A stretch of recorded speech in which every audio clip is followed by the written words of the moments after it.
Hi everyone, कैसे हो आप सभी लोग। आई होप आप लोग अच्छे होंगे। मैं हूं राहुल जेसवाल एंड स्वागत करता हूं आप सभी का एक बार फिर हमारे यूट्यूब चैनल JR ट्यूटोरियल्स में।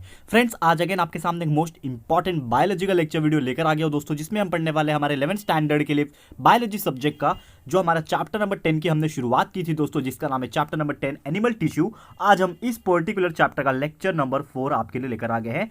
चौथा लेक्चर है हमारा, जो कि अगेन बहुत ज्यादा इंपॉर्टेंट लेक्चर वीडियो होने वाला है। एंड जैसे कि आपको पता है, इसके प्रीवियस लेक्चर में हमने कनेक्टिंग टिश्यू के टाइप देखे थे, कनेक्टिंग सपोर्टिंग टिश्यू देखे थे दोस्तों, एंड उसके जितने वेरियस टाइप्स थे वो हमने कवर किया था। बोन्स क्या होता है, कार्टिलेज क्या होता है, वो हमारे तीसरे लेक्चर में कंप्लीट किया है। तो अगर आपने नहीं देखा है वीडियो तो आप जाके देख सकते हो। आज हमारा चौथा लेक्चर और इसमें हम लोग शुरुआत करने जा रहे हैं दोस्तों, जिसका नाम है मस्कुलर टिश्यू। यानी मस्कुलर टिश्यूज क्या होता है, muscles. We all know that कि हमारा मसल्स जो होता है जहां पे भी प्रेजेंट रहता है, खासकर हैंड की अगर बात करें, आर्म्स में हमारे बाइसेप्स एंड ट्राइसेप्स वो मसल्स होते हैं। पूरा पूरा वो पोर्शन जो होता है वो मसल्स का होता है। बहुत सारे मसल्स हमारे अंदर भी प्रेजेंट होते हैं बॉडी के, एंड बहुत सारे मसल्स लाइक लेग्स में भी प्रेजेंट होते हैं। तो ये ओवरऑल मसल्स जो होते हैं ना, वो एक्जैक्टली क्या होते हैं मसल टिश्यू, और कौन से टाइप के मसल्स होते हैं, टिश्यूज होते हैं, वो हम लोग को इस लेक्चर में डिस्कस करना है। तो वीडियो काफी इंपॉर्टेंट है, वीडियो को ध्यान से जरूर से देखिएगा। तो चलिए शुरुआत करते हैं। तो मस्कुलर टिश्यू की अगर हम बात करें दोस्तों, सबसे पहले the cells of this tissue are elongated and are called as muscle fibre. यानी कि जो सेल्स होते हैं ना इस टिश्यू के, वो थोड़े से लंबे लंबे होते हैं, क्योंकि आपको पता ही होगा मसल्स जो होता है ना, वो कॉन्ट्रैक्शन एंड रिलैक्सेशन कर सकता है। यानी कि एक्सपांड भी हो सकता है, रिलैक्स भी हो सकता है। तो इसके जो सेल्स होंगे, यानी कि ये जो टिश्यू के अंदर जो सेल्स प्रेजेंट होंगे, वो क्या होंगे, इलोंगेटेड होंगे, यानी कि थोड़े से लंबे होंगे। एंड ये क्या होंगे, इसी को हम लोग क्या बोलते हैं, मसल्स फाइबर बोलते हैं, मस्कुलर फाइबर भी कहा जाता है इसको। तो ये जो मसल फाइबर होता है ना, ये कवर किया जाता है मेम्ब्रेन कॉल्ड सार्क्यूलेमा। ठीक है, तो सार्क्यूलेमा करके एक मेम्ब्रेन होता है, उससे कवर किया जाता है। एंड जो साइटोप्लाज्म होता है ना, ये वाले मसल सेल्स का साइटोप्लाज्म रहता है, इसको सार्कोप्लाज्म कहते हैं, क्योंकि ये सार्कोलेमा का मसल से मेम्ब्रेन है। तो इसके अंदर जो साइटोप्लाज्म होगा उसका नाम क्या रखा गया है, सार्कोप्लाज्म। और ये जो मसल फाइबर्स होते हैं ये कॉन्ट्रैक्ट भी होते हैं, जैसे कि मैंने आपको बताया कि ये मसल फाइबर कॉन्ट्रैक्ट भी होते हैं। तो कॉन्ट्रैक्ट होने का मतलब होता है डिक्रीज इन लेंथ का होना स्टिमुलेशन के दौरान। एंड इसीलिए हम लोग बोलते हैं hence muscular tissue is known as the contractile tissue, क्योंकि जब भी स्टिमुलेशन होता है, जब भी जरूरत होती है दोस्तों, तो ये मसल्स क्या होते हैं, कॉन्ट्रैक्ट हो जाते हैं। यानी कि इसका जो लेंथ है उसमें शॉर्टनेस आ जाता है, चेंजेस आ जाता है, डिक्रीज हो जाता है। And because of that this type of muscular tissue is called as the contractile tissue. Contraction हो सकता है, इसके लिए कॉन्ट्रैक्टाइल टिश्यू नाम रखा हुआ है। ओके दोस्तों, आगे बढ़ते हैं। यहाँ पे अब देखना है हमें कि कौन कौन से टाइप के मस्कुलर टिश्यूज जो होते हैं वो यहाँ पे प्रेजेंट होते हैं। ओके, तो सबसे पहला जो टाइप का मस्कुलर टिश्यूज जो हम लोग बोलते हैं या फिर मसल्स बोल सकते हैं, वो है स्केलेटल मसल्स। ऐसे मसल्स जो ज्यादातर आपने देखा होगा बोन से अटैच होते हैं। आपने बहुत सारे मसल्स अपने बॉडी में महसूस कर रहे होंगे जो आपको ऐसा लग रहा है कि खासकर वो बोन से जुड़े हुए, जैसे कि अपने हाथों के जितने भी मसल्स हैं और पैरों के जितने मसल्स हैं, ये बोन से जुड़े हुए रहते हैं। ठीक है, तो स्केलेटल मसल्स जो होते हैं they are always connected to bones and they consist of a large number of fasciculi। ठीक है ना, तो fasciculi से कनेक्टेड रहते हैं, जो कि क्या होता है, एक रैप किया जाता है कनेक्टिव टिश्यू को, उसके शीट को कॉल्ड एपिमाइजियम।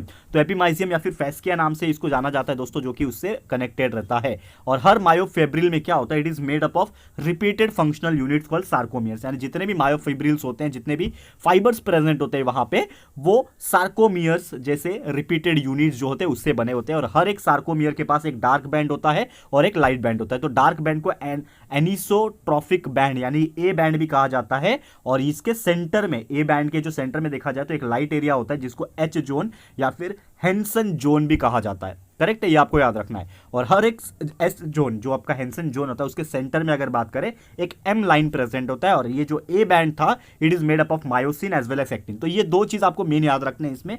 बैंड्स वगैरह तो आप याद रखोगे और 12th में आपको पढ़ना भी है फिर से, लेकिन यहाँ पे दो चीज आपको सबसे इंपॉर्टेंट तौर पे याद रखना है, जो कि है आपका मायोसिन एंड एक्टिन। तो ये जो मायोसिन एक्टिन है, they are called as the muscular proteins, जो कि रिस्पॉन्सिबल होते हैं आपके मस्कुलर मूवमेंट्स के लिए। यानी मसल्स का आपका जो भी मूवमेंट हो रहा है, एक्सपांशन और कॉन्ट्रैक्शन हो रहा है, आपके मसल्स यहाँ पे एक्सपांड हो रहे हैं, आपके मसल्स कॉन्ट्रैक्ट हो रहे हैं, it is all because of myosin and actin. तो ए बैंड के पास वो मायोसिन एंड एक्टिन प्रेजेंट रहता है। और हर एक साइड में, ए बैंड के हर एक साइड में आप देखोगे तो वो एक लाइट बैंड प्रेजेंट रहते हैं, जिसको बोलते हैं आइसोट्रॉपिक या फिर आई बैंड, जिसके अंदर एक्टिन सिर्फ और सिर्फ प्रेजेंट रहता है। और स्केलेटल मसल्स की बात करें तो skeletal muscles shows quick and strong voluntary contraction. यानी कि जितने भी स्केलेटल्स मसल होते हैं वो क्विक या फिर स्ट्रॉन्ग वॉलंटरी कॉन्ट्रैक्शंस दिखाते हैं, यानी फटाफट से कॉन्ट्रैक्ट कर सकते हैं, बहुत ही फास्ट और बहुत ही स्ट्रॉन्ग तौर पे कर सकते हैं। And they bring about the voluntary movements of the body. यानी कि हमारे शरीर में जो भी वॉलंटरी मूवमेंट होता है, यानी कि जो हमारे इच्छा से हम जो भी करना चाहते हैं, जैसे कि हाथों का कुछ मूवमेंट हो गया, पैरों से कुछ मूवमेंट हो गया, तो जो भी मूवमेंट हम लोग इससे कर पाते हैं, चलना फिरना भागना दौड़ना, जो भी काम करना है घर का रोजमर्रा का काम, हर एक काम जो होता है दोस्तों ये हम लोग कौन से मसल से करते हैं, हमारे स्केलेटल मसल से करते हैं। ये आपको याद रखना है। क्लियर है दोस्तों? तो उम्मीद करता हूं कि ये पहला जो टाइप का मसल था हमारा स्केलेटल मसल, ये आपको क्लियर हो गया होगा। चलते हैं हमारे अगले मसल्स की तरफ, जिसका नाम है दोस्तों स्मूथ और नॉन स्ट्राइटेड मसल्स। तो स्मूथ या फिर नॉन स्ट्राइटेड मसल्स की अगर बात करेंगे, ये ऐसे मसल्स होते हैं, ये कहां प्रेजेंट रहते हैं? They are present in the form of sheets और लेयर्स। कहां प्रेजेंट रहते हैं?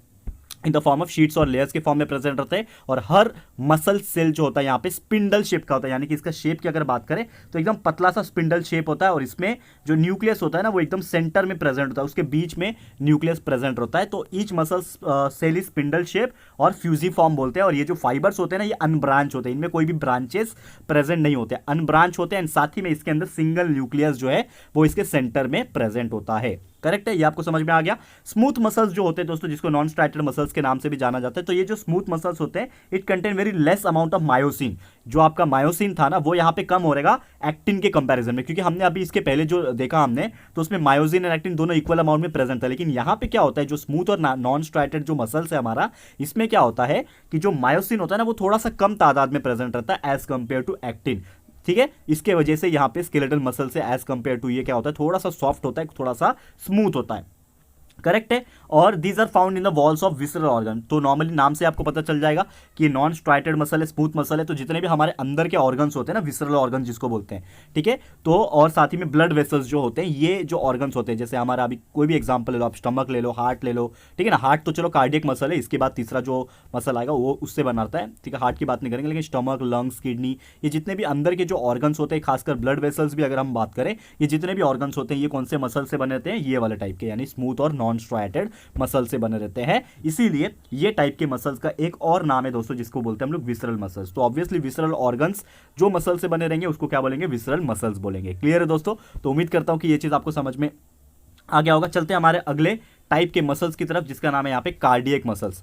तो कार्डियक मसल्स की अगर मैं बात करूं तो ये जो मसल्स होते हैं, muscles of this tissue show characters of both striated and non striated fibres, यानी कि जो भी स्ट्राइटेड या फिर नॉन स्ट्राइटेड फाइबर्स रहेंगे इस मसल्स के यहाँ पे, वो क्या करते हैं, ये मसल्स उसके बारे में दर्शाते हैं, कैरेक्टर दर्शाते हैं। तो जितने भी एडजेसेंट मसल फाइबर्स होते हैं ये एक दूसरे को ज्वाइन होते हैं, एक join together to give branch appearance to the tissue. क्या दिखाते हैं यहाँ पे? एक तरीके से ब्रांच अपीयरेंस दिखाते हैं ये टिश्यू के अंदर। एंड कुछ एनिमल्स के अंदर, in some animals, cardiac muscles need neural stimulus to initiate the contraction, यानी कि जो भी कार्डियक मसल्स होता है ना उसको एक यहाँ पे अंदर से, यानी कि हमारे ब्रेन से, न्यूरल स्कीमा से हमारा एक कंट्रोल मिलना चाहिए, उसको एक इनिशिएशन मिलना चाहिए, तभी वो कॉन्ट्रैक्शन कर सकता है। और जैसे कि आपको पता है हार्ट जो है हमारा ये न्यूरोजेनिक होता है, यानी कि जो भी हमारे ब्रेन से उसको सिग्नल जाता रहता है तब जाके वो यहाँ पे कंटिन्यूसली जो है कॉन्ट्रैक्शन रिलैक्सेशन करता रहता है। तो इसीलिए हमारा हार्ट को न्यूरोजेनिक हार्ट कहा जाता है। और कार्डियक मसल्स जो होते हैं ना वो क्या बनाता है, हमारे हार्ट का जो वॉल होता है ना जिसको मायोकार्डियम बोलते हैं, तो हमारा हार्ट एक तरीके से समझ लो किससे बना है? कार्डियक मसल से बना है। तो ऑब्वियसली इसके लिए हम लोग कार्डियक भी बोलते हैं, कार्डियक अरेस्ट आना। तो cardiac arrest is nothing but heart attack, but that is a different thing. But इतना आपको याद रखना है कि हार्ट का जो मसल्स होते हैं मायोकार्डियम, ये सभी चीज किससे बने? हमारे कार्डियक मसल से बने हैं। क्लियर है दोस्तों? तो उम्मीद करता हूं कि ये चीज आपको समझ में आ गया होगा। एंड इसी के साथ हमारा जो मसल्स का टॉपिक था ये होता है यहीं पे समाप्त। ठीक है दोस्तों, और इसी के साथ हमारा ये जो आज का लेक्चर है वो भी हम लोग यहीं पे स्टॉप करते हैं। Thank you so much for watching. And जो अगला लेक्चर होगा उसमें हम लोग क्या पढ़ेंगे? नर्वस टिश्यू के बारे में पढ़ेंगे। तो एक छोटा सा टॉपिक रह गया है हमारे इस चैप्टर का। ऑलमोस्ट जितने भी टॉपिक्स थे हमारे related to bone, related to tissues, related to जितने भी हमारे मसल फाइबर थे ये हमने कंप्लीट कर लिया। बस एक ही टॉपिक बचा है, नर्वस टिश्यू। नर्व्स के कौन कौन से टिश्यूज होते हैं, इसके टाइप्स क्या होते हैं, ये सभी चीज हम लोग डिस्कस करेंगे हमारे अगले लेक्चर यानी कि लेक्चर नंबर 5 में। तो बस आपको थोड़ा सा इंतजार करना पड़ेगा, जल्द से जल्द हम हाजिर हो जाएंगे आपके सामने लेक्चर नंबर 5 लेके। तो आज के लिए इतना ही। ये वीडियो आपको कैसा लगा है दोस्तों, प्लीज हमें कमेंट करके बताइएगा, अपनी राय और सजेशन जरूर से दीजिएगा दोस्तों। और अगर आपको ये वीडियो पसंद आया है, यूजफुल लगा है फ्रेंड्स, तो प्लीज वीडियो को लाइक कीजिएगा, शेयर कीजिएगा अपने सारे फ्रेंड्स लोग को, फटाफट से शेयर कर दो। एंड अगर आपने अभी तक इस चैनल को सब्सक्राइब नहीं किया है तो फटाफट से हमारे चैनल को भी सब्सक्राइब कर देना, साथ में बेल आइकन को हिट कर देना, ताकि जब भी हम लोग वीडियो लेकर आएंगे आप लोग को नोटिफिकेशन मिलती रहेगी। ठीक है फ्रेंड्स, तो मिलते हैं हमारे अगले वीडियो में। ये वीडियो देखने के लिए thank you and good bye.